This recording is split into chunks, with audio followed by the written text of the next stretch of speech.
Depuis la bulle papale de 1454, le pape a donc autorisé le meurtre, le vol et la servitude perpétuelle, donc la mise en esclavage de tous les peuples non catholiques, surtout les Africains, les Noirs et les musulmans et les Juifs.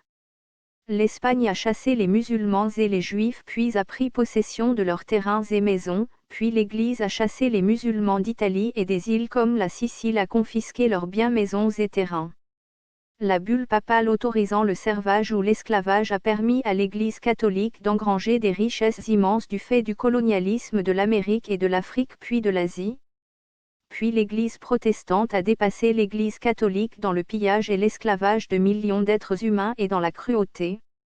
Selon les historiens occidentaux, officiellement l'esclavage des Africains aurait fait au minimum 30 millions de morts et l'extermination des Indiens d'Amérique du Nord a fait sans doute au moins 30 millions de morts. Mais selon des historiens noirs, l'esclavage des Africains aurait vidé le continent de ses habitants et aurait fait en 600 ans au moins 600 millions de morts, et la conquête ou le vol de l'Amérique aux Indiens aurait coûté la vie à plus de 600 millions d'Indiens ou indigènes. Au total, l'Occident serait responsable de la mort de 1,2 milliard d'êtres humains en 600 ans, et si on compte les morts de famine et des maladies causées par l'Occident, on peut estimer qu'en 600 ans l'Occident a tué la moitié de l'humanité, mais aussi l'Occident a mis en esclavage sa propre population. Ainsi le peuple était appelé le quart-monde et était très pauvre, alors que la noblesse et l'armée et le clergé jouissaient de grands privilèges. Les masses paysannes étaient exploitées et étaient en réalité en esclavage. Ceux qui produisaient la vraie richesse, la nourriture, les paysans, étaient les plus pauvres et étaient les premiers à mourir de faim. Il était interdit aux paysans de savoir lire ou écrire, et même la simple possession d'une Bible pouvait valoir la peine de mort à un paysan. Plus tard, ce sont les banquiers qui ont créé les compagnies maritimes qui ont fait fortune grâce au trafic d'esclaves et au colonialisme. Parfois des enfants ou des indigènes européens étaient raflés par des milices et déportés en Amérique et dans les diverses colonies où ils devaient travailler pour des oligarques. Leur dépendance à l'alcool permettait de les forcer à travailler toute l'année sans se reposer pour s'acheter de l'alcool. Ainsi les compagnies des Indes ont fait fortune grâce au trafic humain. Pour se dédouaner, l'Occident accuse les Arabes et les musulmans d'avoir commis davantage de crimes. C'est totalement faux. Déjà les pays arabes ont perdu leur autorité justement il y a 600 ans et étaient sous domination de l'Empire ottoman. Est-ce que les musulmans ont exterminé un peuple? Non, aucun historien ne peut le prouver.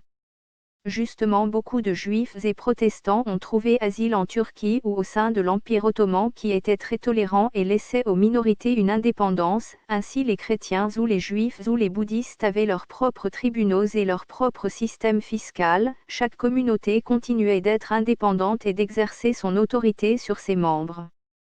Le statut des esclaves en islam était différent. Un esclave pouvait devenir préfet, ministre, général d'armée ou même empereur, ce qui était impossible chez les Occidentaux. Il ne faut pas comparer un type d'esclavage artisanal et minoritaire avec un type d'esclavage qui était industriel et qui ressemblait plus à une boucherie.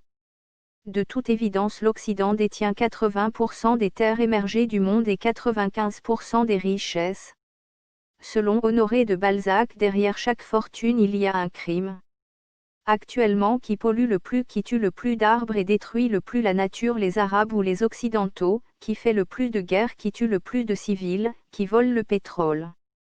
L'économie occidentale est basée sur le pillage et la domination de l'homme par l'homme, autrement dit l'esclavage moderne.